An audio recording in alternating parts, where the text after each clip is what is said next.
estamos de volta com o nosso programa Marketing do Ideal ao Real, hoje falando das franquias. No primeiro bloco, nós conversamos com o Denis Santini sobre aspectos mais conceituais. O Denis nos contou um pouquinho sobre a conjuntura e o contexto das franquias. E no segundo bloco nós vamos conversar com o Eduardo Murim. O Eduardo Murim é o diretor de operações do CNA Idiomas, ou seja, um grupo, uma rede de escolas muito conhecida, com uma ampla linha de pontos de venda, de franquias. E aí eu acho que a presença do Edu é um papo obrigatório para que a gente possa conhecer um pouco mais essa realidade das franquias. Edu, obrigado pela tua presença, é um prazer tê-lo aqui no nosso programa. Eu queria que você começasse contando um pouquinho da história do CNA no Brasil. O CNA é uma empresa brasileira? É uma empresa brasileira, Fernando. Aliás, primeiramente, muito obrigado também pelo convite, é um prazer estar aqui com vocês. O CNA surgiu em Porto Alegre, na verdade, há 40 anos, de uma forma muito inusitada, inclusive. Muito interessante a história, porque começa pelas mãos do fundador, obviamente, da rede, que hoje ainda atua à frente da rede, como presidente do Conselho de Administração do CNA, e ele é um bom mineiro de Belo Horizonte, apreciador de café e bom papo, e um vendedor nato. Professor de inglês ele? Na verdade não, apesar de ter inclusive morado e trabalhado nos Estados Unidos em diversos tipos de trabalho, de taxista passando por garçom. A história é muito interessante. Ele vai a Porto Alegre, na verdade, nos anos 70, início dos anos 70, para encerrar uma empresa que existia, pertencente a um familiar, e para permanecer lá por uma semana. E chegando em Porto Alegre, já tendo retornado ao Brasil após uma temporada nos Estados Unidos, ele percebe que há oportunidades de trabalho na venda de uma coleção de livros para autoaprendizagem de inglês, venda porta a porta mesmo. E ali ele começa a formar um time de equipe, uma equipe, melhor dizendo, de vendas, que começa a fazer a divulgação dessa coleção de livros, e um dos vendedores da equipe começa a fazer muito sucesso, a vender bem mais do que os outros. E ele chama então esse vendedor para uma conversa para entender o que ele estava fazendo e descobre que, na verdade, esse profissional passava a oferecer, junto com o livro, aulas tira-dúvida adicionais. E ali ele se vê diante de uma situação interessante entre, claro, buscando honrar o compromisso, demitir esse profissional e devolver o dinheiro da enciclopédia comprada a esses consumidores, ou honrar o que havia sido dito, sim, oferecendo as aulas para dirimir dúvidas. Sim. E ele opta pela segunda opção. E muito rapidamente começa a ter frequência de alunos num pequeno escritório comercial que ele tinha no centro de Porto Alegre. Uau! Ele ficou por lá então? Ficou por lá. E é muito interessante porque esse escritório, que ficava no 12º andar de um prédio comercial, era nada visível, nada acessível, e os principais players do mercado de ensino de idiomas ficavam no térreo, em pontos comerciais estratégicos, mas em pouco tempo ele já tinha 3.600 alunos estudando no que veio a ser então o CNA. Entendo. E já no sistema de franquia, como a franquia surge? Bacana. Na verdade, nesse momento não. Nos anos 70 e até início dos anos 80, o sistema de franquia sequer era pensado por ele. Ele começou a multiplicar a operação das escolas por conta própria, como filiais da primeira escola de Porto Alegre. Então ele foi para Curitiba, chegou a caminhar em direção ao interior de São Paulo, abrindo uma escola também em Campinas. Mas devido ao sucesso da escola e naquela ocasião da marca, que ainda se utilizava de método e materiais terceirizados, ele começa a receber na época cartas de interessados em abrir escolas com a marca dele. Entendo. E nesse processo então ele começa a pensar num modelo que depois veio a ser o de franquias, mas que na época era o de licenciamento de uso de marca, concedendo então a esse interessado a chance de usar a marca dele, porém com um método terceirizado. A partir dali ele começa a escrever, com o auxílio de uma equipe pedagógica, materiais que passaram a ser da marca CNA e uma metodologia de ensino também bastante específica. A partir daí, então, surge de fato o que é até hoje o CNA. Formato CNA. O formato CNA. O que significa CNA? CNA é uma sigla de cultural norte-americano. Na verdade, essa influência de ter passado um tempo trabalhando nos Estados Unidos, o influenciou muito, ele ficou muito próximo da cultura americana no que se refere ao sucesso da multiplicação de negócios. Entendo. Então, emprestando um pouco esse conceito, ele passa a aplicar isso mais tarde, portanto, nos anos 80, no CNA, no início, no nascedouro ali do franchising do CNA. Entendo. Eu fiz a pergunta para o Denis e também acho fundamental que faça para você pela tua experiência. Ok. Quando eu compro uma franquia, eu compro além da marca, o que mais? O processo, o material didático, o que está nesse pacote? Eu acho que o Denis Santini, que é um mercadólogo de mão cheia, foi muito feliz em falar de vários modelos, várias possibilidades, quando se fala do que se compra em franchising. Na lei de franquias, fala-se sobre a concessão de uso de uma marca, de serviços, de produtos e de gestão de negócios cedidos à parte franqueada para a multiplicação de um negócio, de forma organizada. No caso, por exemplo, da rede CNA, que se refere a ensino de idiomas especificamente, o que se compra é esse pacote, enfim, como um todo, dos serviços de apoio, de gestão do negócio, por intermédio de formatos que deram certo e são agora multiplicados, mas compra-se também o uso de um material exclusivo e uma metodologia exclusiva. A gente sabe que à frente do negócio, quando se tem que trabalhar muito, invariavelmente isso acontece, o foco no crescimento da franquia é na gestão e na expansão do negócio. Sim. Há uma série de outras atividades concernentes à gestão do negócio que, se apoiadas pelo franqueador, dão mais condições para que o franqueado cresça melhor e mais velozmente. Entendo. Então esse pacote está ligado a isso. No primeiro bloco, eu achei interessantíssima a conversa que você conduziu com o Denis sobre, por exemplo, recursos humanos. Uhum. Há redes que se preocupam, por exemplo, em desenvolver verdadeiras universidades de formação de mão de obra incipiente para fazer com que isso depois desague na rede de franquias de uma forma um pouco mais organizada e para que essa mão de obra esteja minimamente pronta para atuação no franchising. Sim. Em escala um pouco menor, o CNA faz isso também, treinando hoje em média e preparando 7.000 pessoas ano gratuitamente para que essas pessoas sejam reencaminhadas à rede de franquias e possam atuar já com o mínimo de embasamento técnico, auxiliando o franqueado na gestão do negócio, na operação do negócio. Então é um trabalho que se vende, entre aspas, ou se fornece ao franqueado no momento da aquisição do pacote do sistema de franchising CNA. E que me parece, Edu, é um dos gargalos do projeto, né? Porque eu realmente acredito que no varejo você tem a promessa da marca, né? A gente tem a promessa da comunicação, você vê nos comerciais aquelas grandes promessas, a marca é forte, é consolidada, mas quando você vai para o ponto de venda, né, esse momento da verdade muitas vezes é decepcionante. Por quê? Porque o RH está muito aquém dessas promessas da marca. E eu imagino que num projeto de franquias onde você tem esse formato todo fechado, seja realmente uma grande necessidade. Exatamente. Tudo começa no momento do namoro e da aquisição de qualquer franquia por qualquer franqueado. E se esse processo não é um processo feliz, ou seja, o perfil adequado de franqueado em relação ao que ele gosta e pode melhor fazer, com uma empresa que tenha seriedade, o problema começa logo ali. Sim. E também é a solução ao mesmo tempo em que é o problema, ou seja, quando feliz esse casamento desde o princípio, ele costuma ser muito perene e muito gostoso, inclusive. Essa possível frustração que eventualmente pode acontecer quando um franqueado, principalmente um novo franqueado, se depara com a realidade do umbigo no balcão, como a gente diz, o bom português, né? Uhum. Ou seja, com o dia a dia do negócio, é o desafio de se empreender no Brasil. Mas vencer essa etapa também é muito gratificante.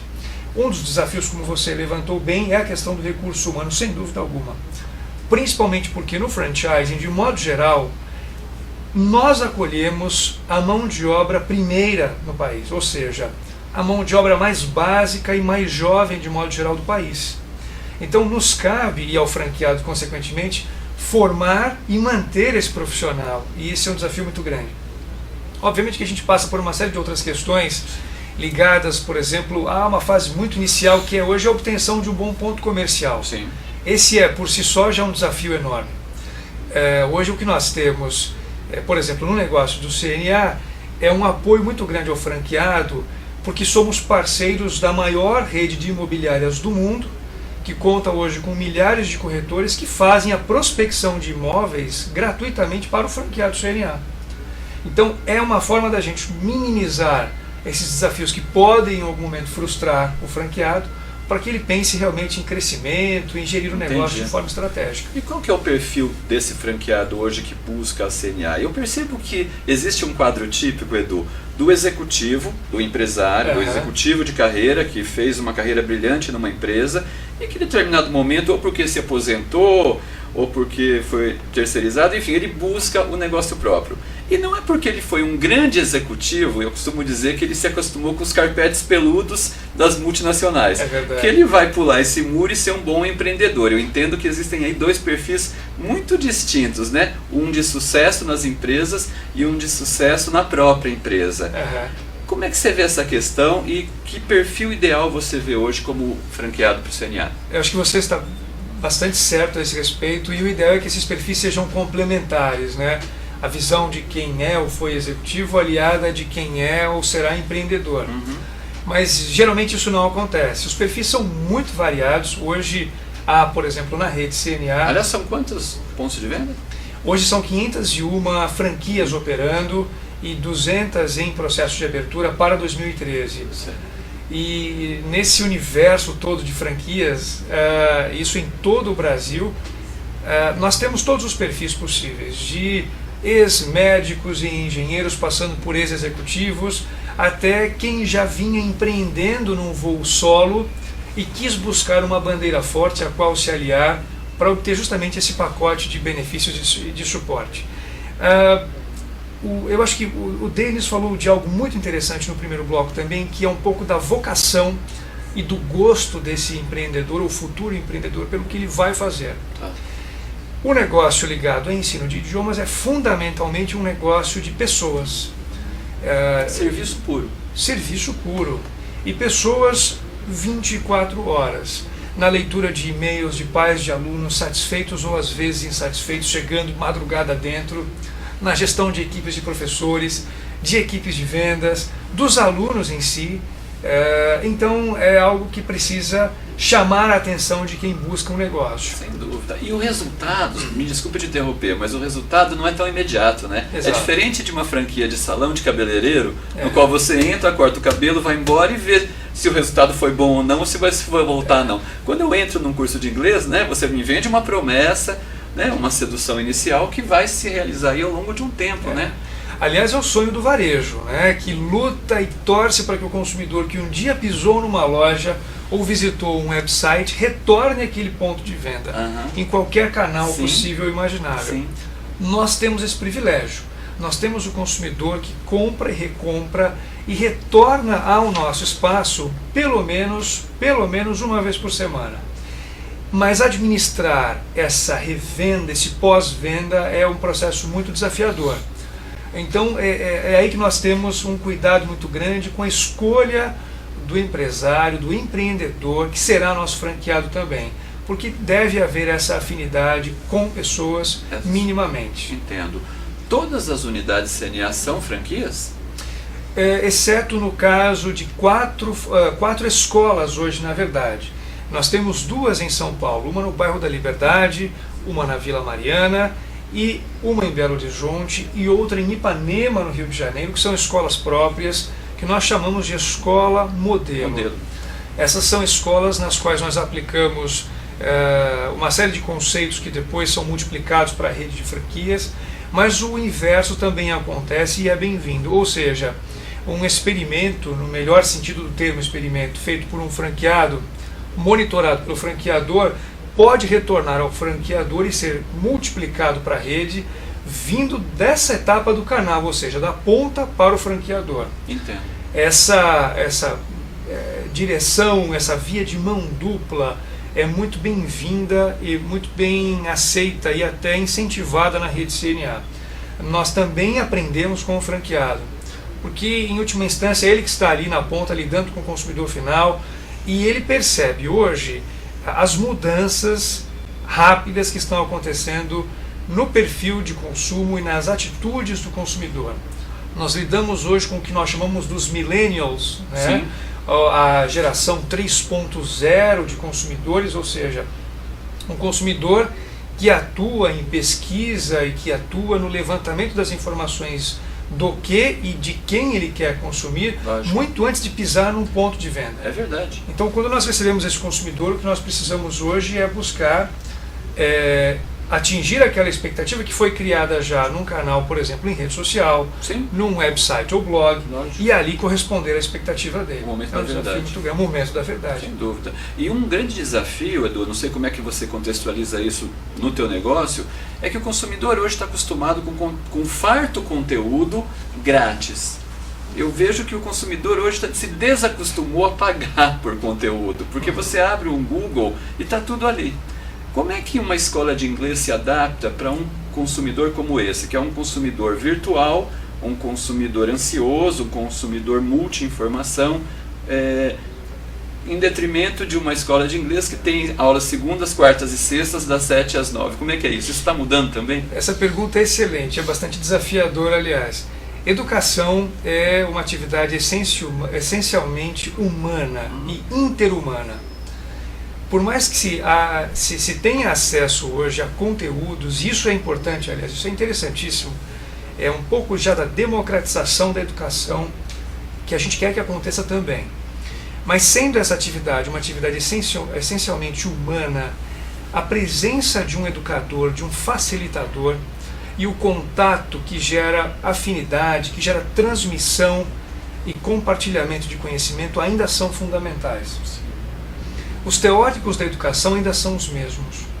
O russo Lev Vygotsky, por exemplo, que falava sobre o processo de construção da educação na forma de um andaime, degrau a degrau, etapa a etapa, é um exemplo interessante.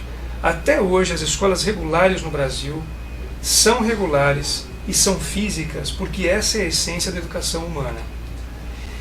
E o Vygotsky falava de um processo muito interessante, que é o processo que ele chamou de zona de desenvolvimento proximal. O que é isso?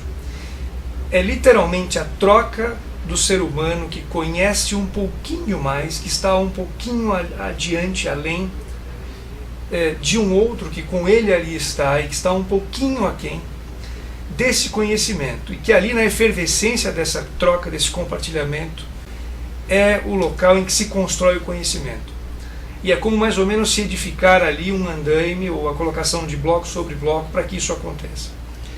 Nos acessos mais democráticos a conteúdos, esse processo é muitas vezes parcial. E há um outro elemento na educação que é o elemento da disciplina. Sim. E que o curso regular pago, de uma forma ou de outra, behaviorista ou não, impondo ou não, pauta isso. Exatamente, se pauta por isso. Então, essa é uma diferença que ainda faz com que o aluno pague por um curso, frequente um curso presencial irregularmente e assim por diante. Entendo. Então, essa é uma diferença fundamental. Não fosse por isso, talvez, esse negócio já nem mais existisse ou existisse numa outra plataforma ou num outro formato. Então, a verdade é que ainda há um público muito grande precisando desse formato. Vou te dar um dado estatístico. Dos milhões de brasileiros na faixa etária hoje, de digamos 14 ou 12 a 35, 34 anos de idade, apenas 3% dessa população estuda inglês em redes de franquias ou escolas de idiomas. Uau. Nós temos 97% dessa população ainda não atendida por escolas especializadas. Tanto para quem queira investir como para quem queira estudar, há oportunidades inúmeras ainda nesse mercado. Sim. Se nós fizermos todos os filtros possíveis e imagináveis de faixas etárias predominantes, de poder aquisitivo mais adequado para se estudar idiomas hoje no Brasil, nós chegamos ainda há aproximadamente 9 milhões de pessoas que ainda não estudam e vão estudar inglês numa escola especializada. Sim, são potenciais então. Exatamente. Ou seja, esse formato de negócio ainda é muito efervescente e talvez até incipiente no Brasil. Entendo.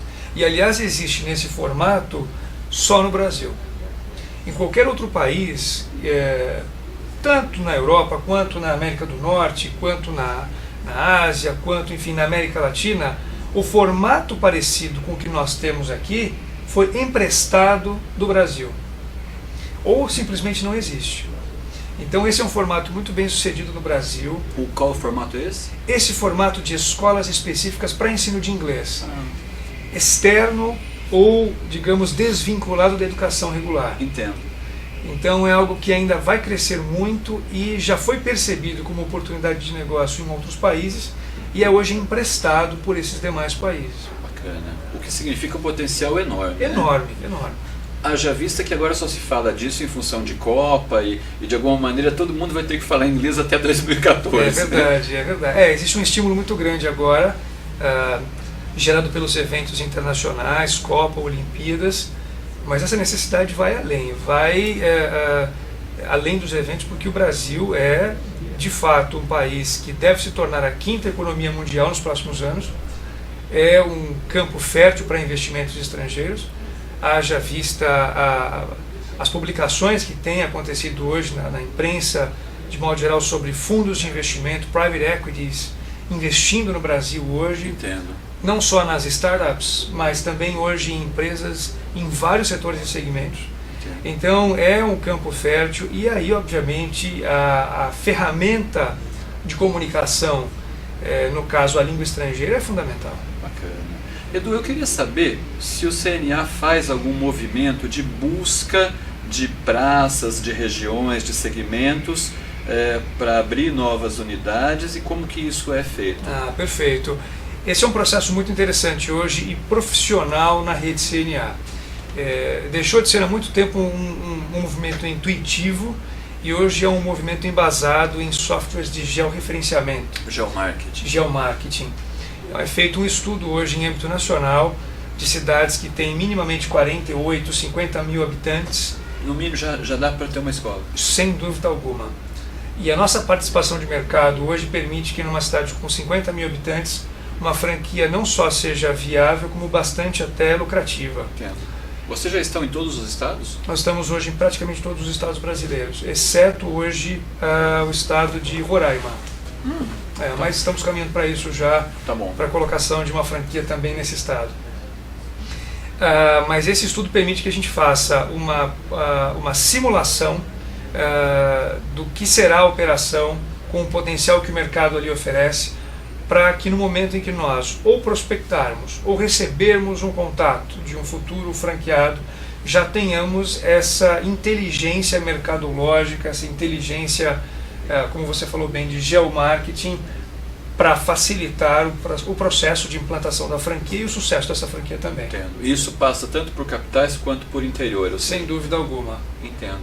Nós temos situações muito interessantes, como no estado da Paraíba, por exemplo, em que a capital João Pessoa não é a principal cidade e centro de negócios do estado, que seria, nesse caso, Campina Grande. Sim.